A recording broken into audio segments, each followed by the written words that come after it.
Well, pica, it's what I do with, it's the last cup of coffee, and I'll heat it up in the microwave. And then I'll add a pouch of hot cocoa mix to it.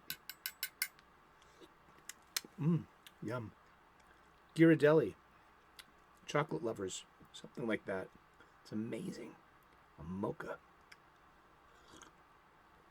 I usually drink my coffee black. But on occasion, I will put some hot cocoa mix in the last cup of coffee because I deserve it. I love chocolate. Good to see you. How are you? Happy hump day. Hump this day, or this day might hump you, with or without your intent or consent. Ah! Ding! On that. Oh, Pika. Like you said, I'm only the talent. I have to decipher his terrible handwriting and then deliver the lines. Just have some, have a little bit of sympathy for me, please. We talk about comic books every day, 3 p.m. U.S. Eastern, right here. This is our Comics Coffee Table. Oh, and I just got chocolate all over my arm, too. It's great. Did I get it on my t-shirt? Because I'm really good at that. I usually have the same stain in the same place on every t-shirt I own, or every shirt I own. It's amazing. I got to the point where I'm shameless now that I will unfurl my napkin and stuff into my collar. And people look at me, it's like, what are you, a slob? And I'm like, yeah, I am. Got a problem with that? And they, know that, to know thine self. Yes, blah, blah, woof, woof, all down the line. Cheers. How are you doing today? I hope you're clobbering your problems and not being clobbered by them. I hope you're running your moods and not being run by your moods. That's something that's a saying that's newer, that just, spoke up in my heart one day when I was struggling with my moods.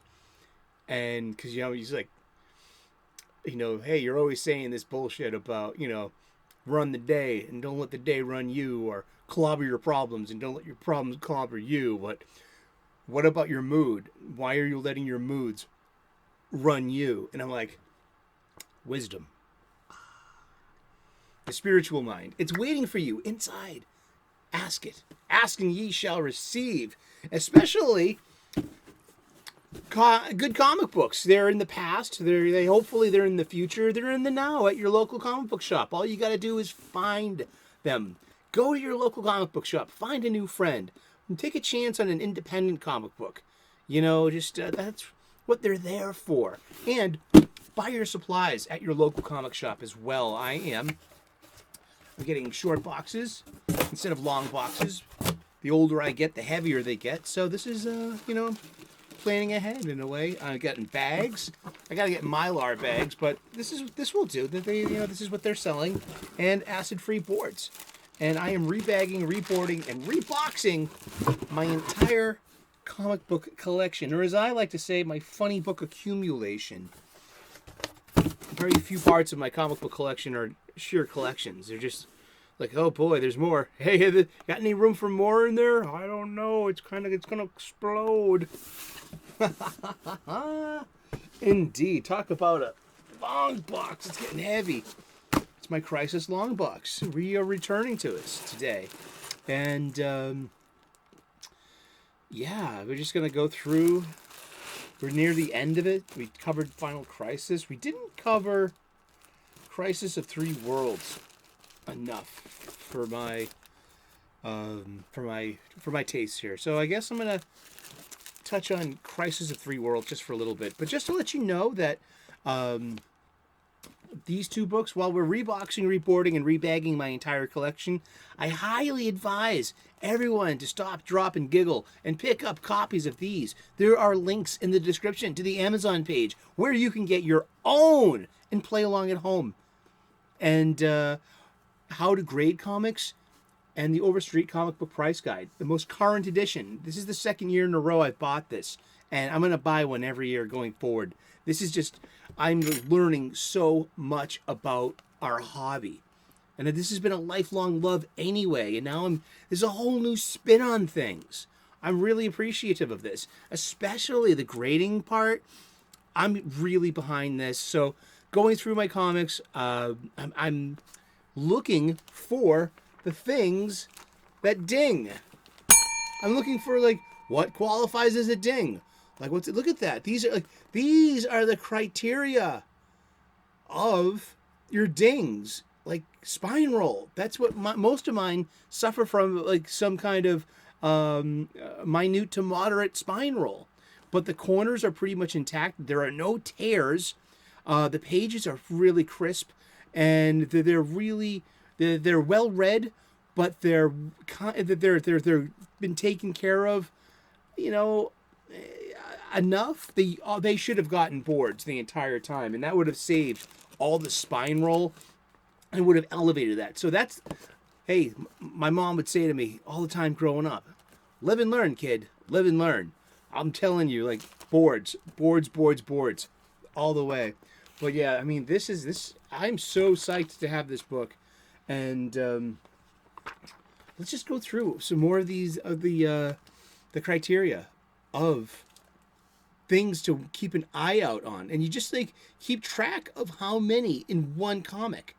You look at your comic book and you take it out of the bag and you put it on a clean area that's not lit by sunlight or unfiltered fluorescent lamps, which could also bleach the paper and the artwork.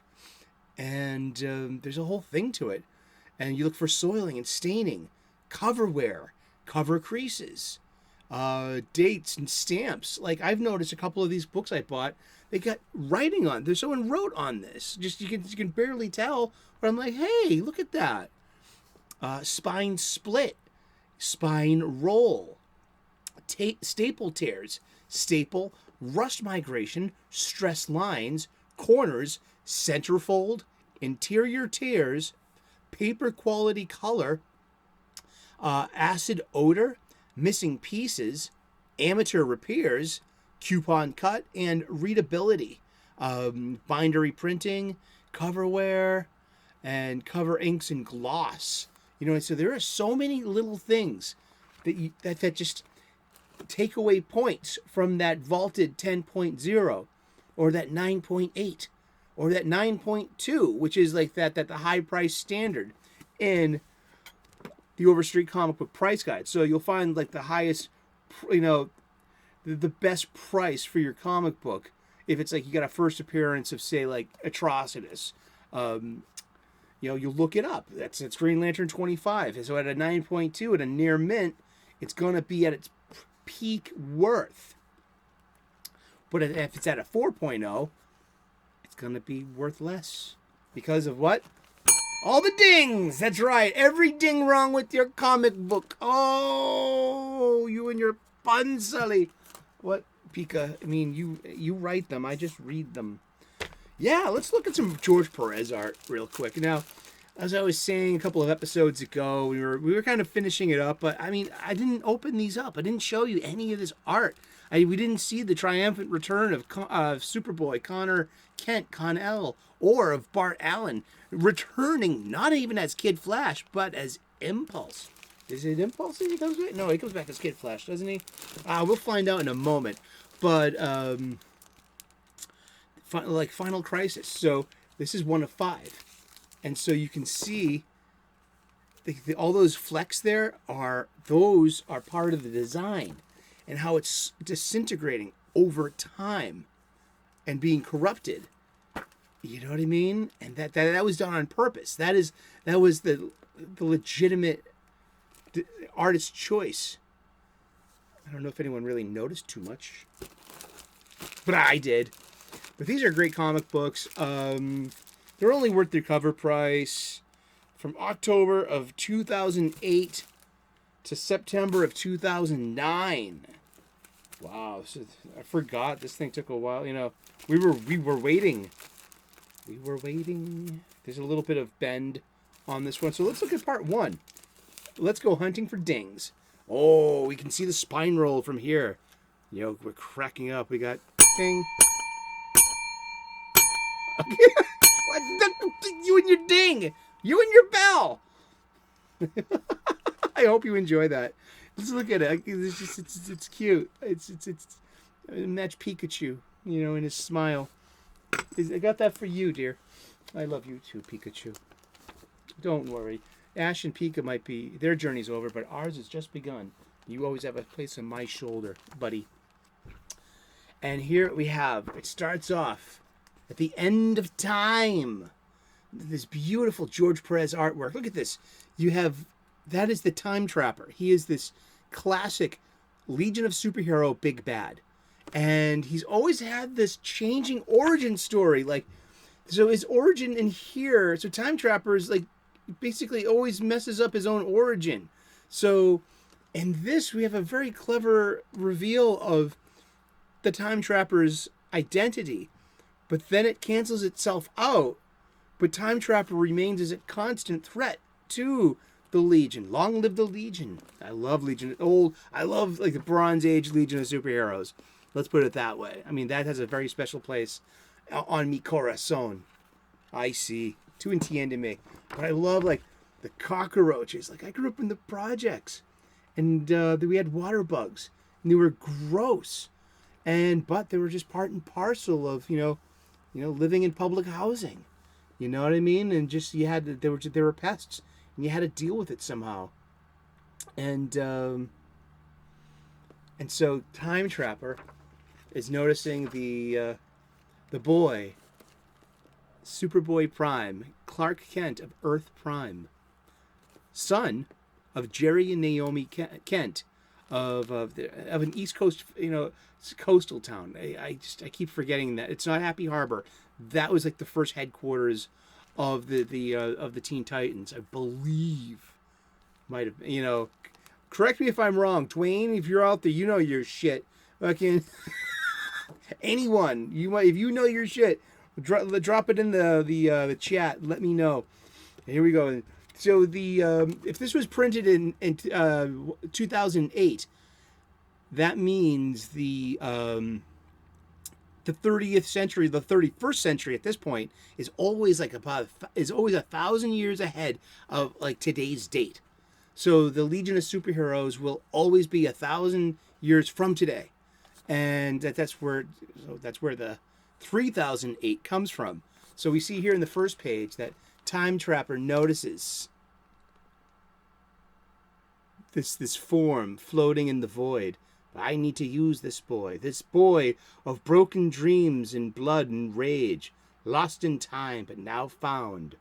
And this was written by Jeff Johns, who in Infinite Crisis made Superboy Prime turn heel into a great big bad, and a meta commentary too on the aging fan before it became this oversensitive, button pushing, hot take topic of fanboy tears, toxic fandom.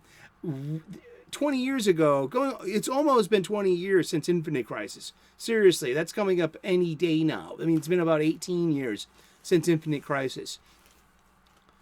I mean, but 20 years ago, Superboy Prime was a different metaphor. And it was about kind of I don't want to say the worst of us, but it was just this... It was a poking of fun at us. It was a poking was it poking the bear? No. But was it poking at the certain fans that may or may not take everything too seriously?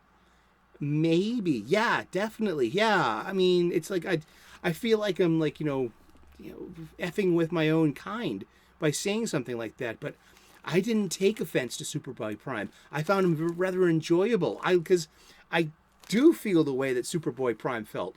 All the sacrifice for this dark universe? You're not even the real superheroes that I grew up with. You're fake, imitations. You're poor imitations. You're poor iterations. Let's restore the former glory. But that's the whole thing. In a world of time travel and alternate universes, even still, you can't go back, and the now is the most important time, whatever now that we're in. And to be constantly putting comparing the now with an idealized memory of how things used to be. It's like what Billy Joel said, the good old days weren't always good. Tomorrow ain't as bad as it seems. Do do do boo boo boo boo boo boo. Oh man, yeah. And so yeah, let's look a little bit more at this art. So what happens is that Time Trapper pulls Superboy Prime out of being lost in that bleed space and drops him off in the 31st century, right where he needs to be. And he lands in Smallville. You know, where he didn't land in Smallville on Earth Prime. He landed in New England. And Jerry and Naomi Kent found him. They thought it would be funny to name him Clark. They found he was transported with a matter transporter beam in the most original origin story of Superboy Prime, which is, I think it got adapted later that it was a pod, kind of like to be consistent with the rest of the Superman stories. But in its most original form, Superboy Prime, you know, Jor-El did not have a little pod spaceship. Jor-El had a matter transporter beam, and he beamed baby Kal-El to Earth, where he was found by the kindly couple, Jerry and Naomi Kent. And on their world, DC Comics was DC Comics, just like it is here. It was a parallel world to our own Earth.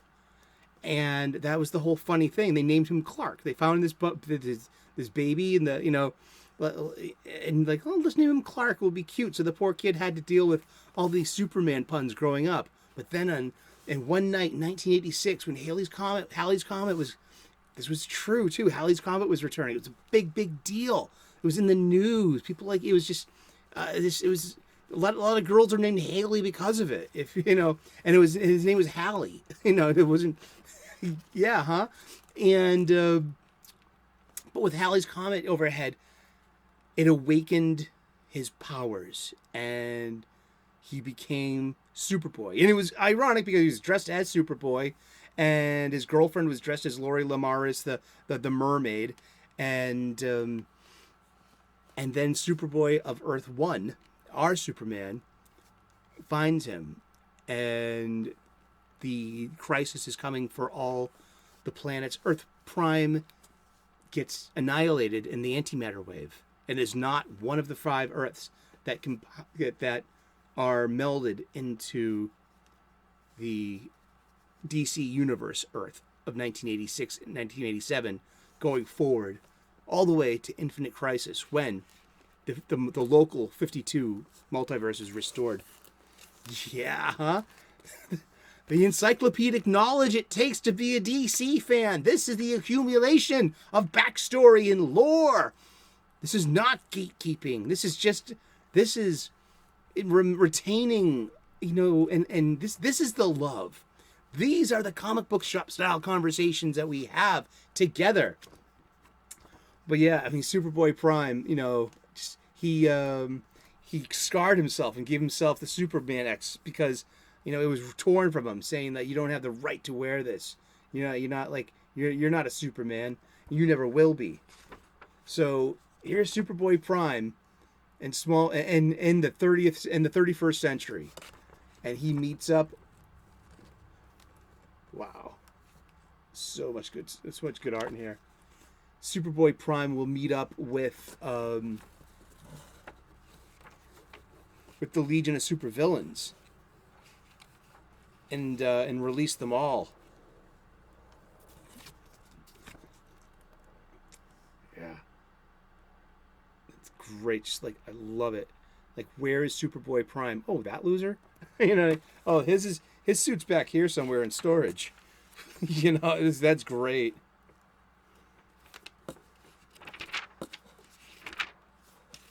And this comes from after the Superman and the Legion of the Superheroes and the Lightning Saga that was in JLA, Justice League of America.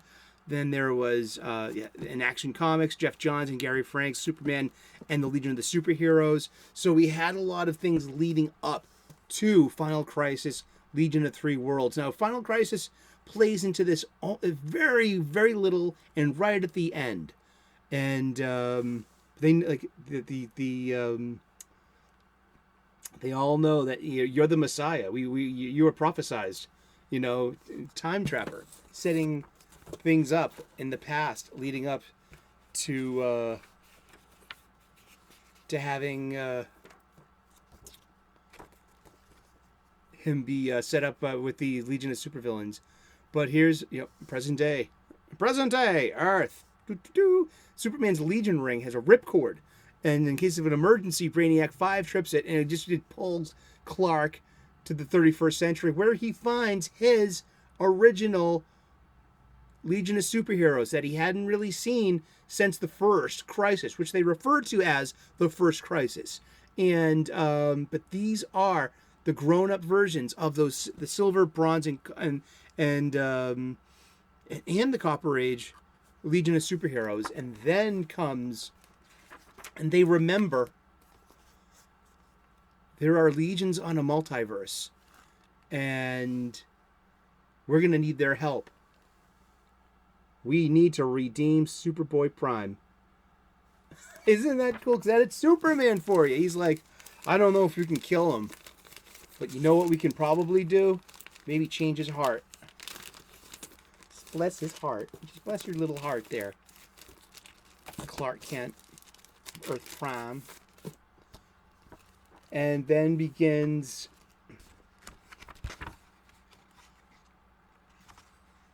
oh boy, there's some great fight scenes. Killing Green Lanterns.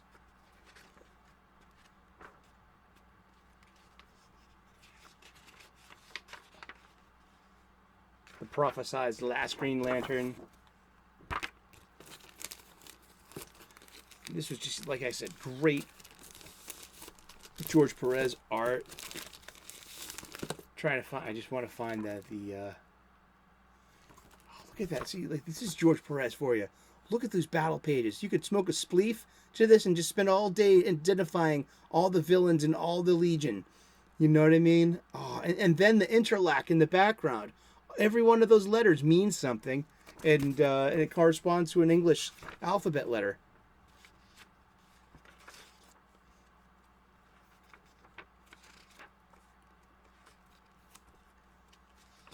But what happens is that one of these legions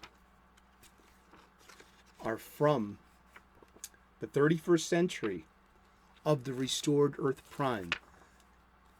And, oh, so it is Kid Flash. He comes back as Kid Flash, not as Impulse, as I thought. But no, it was Kid Flash. And Superboy Prime is scared of Flashes because, maybe it's because Flashes can beat Superman in races.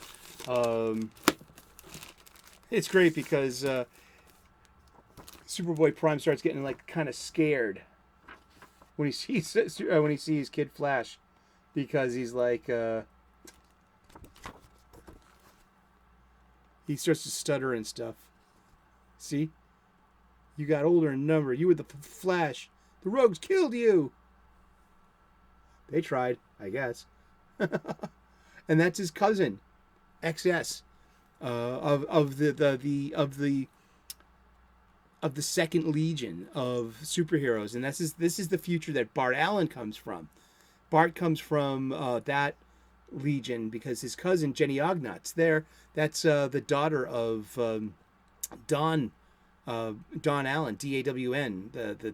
That's her mom, and Bart's dad was Don Allen, DON Allen.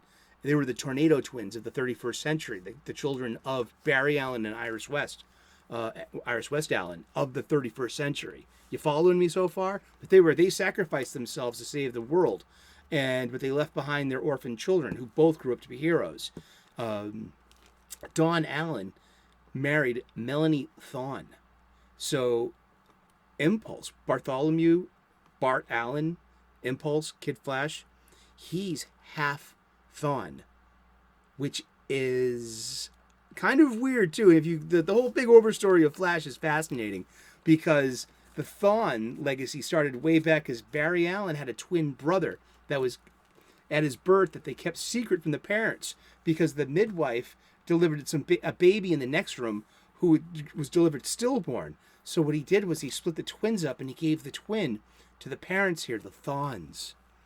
And so this is like what started the whole. This runs into something called Cobalt Blue and the beginning of the Thawne legacy and the competition between the Thawnes and the Allens, and especially the man who in the 24th or 5th century, who is known as Edward Eobard Thawne, the Reverse Flash, the first Professor Zoom, the Flash, Barry Allen's main enemy.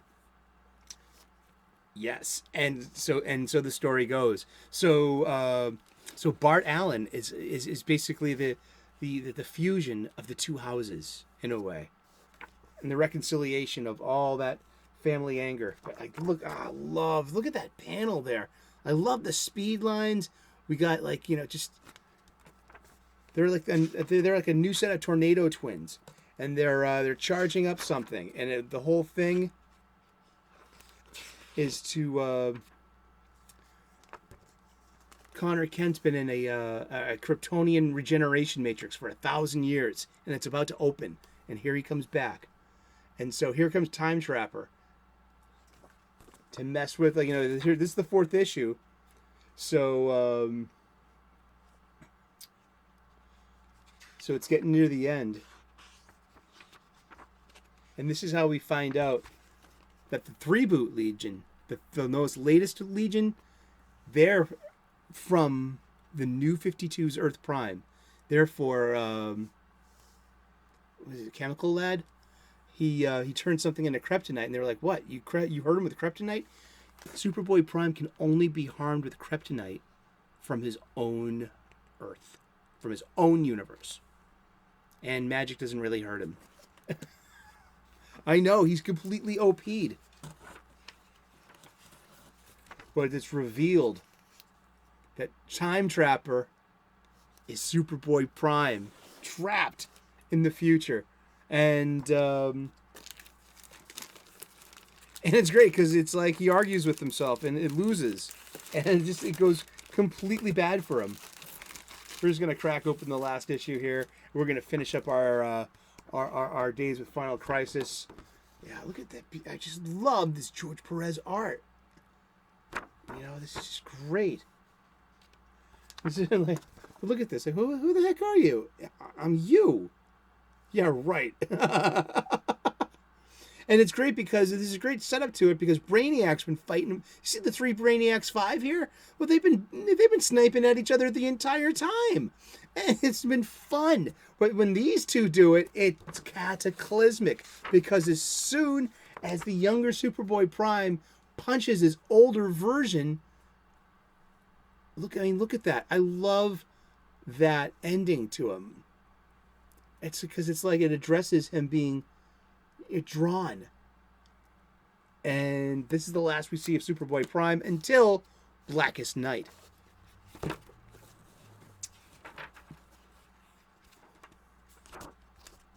Connor Kent has been resurrected, and they've been brought back to the past. They've been reunited with their Titans, and there on Earth Prime, there is the kid, Superboy Prime Clark, living in his basement. He's in his mom's basement, trolling on the internet, reading these comic books, breaking the fourth wall. I mean, I love this. This ending is really great. Now, yeah, we'll see him again in Blackest Night, but he got what he wanted. He got returned to Earth Prime. But everyone in his life, including his girlfriend, his parents, had been reading these DC comic books, and they know what he's done and what he's been up to, and the choices that he's made, and the evil that he's become. So he's still superpowered. He's getting his powers back a little at a time. And speaking of time, we got to wrap this up. Thank you so very much for tuning in today. We've been talking about comic books, and we're going to talk about comic books, you guessed it, every day for the rest of the year. Tune in tomorrow, 3 p.m. U.S. Eastern, and we'll find out who we're talking about when we turn the page tomorrow. Please like and subscribe. I would love to earn your subscription. We make daily content here. We talk about comic books every day. We talk about cooking. We talk about spirituality and purpose. There are bunnies in the morning and little nature moments, eating their breakfast on the lawn and hopping to it. If there are planets in the pre-dawn sky, I will point them out and say, behold, that is the planet Venus. Stuff like that. Come aboard. Hit that like button. Hit that notification button and subscribe. And share that link too. It really helps the channel out and helping us grow. And thank you so very much for tuning in today. God bless. Namaste. Good luck. We will see you again tomorrow in those funny pages. Bye-bye.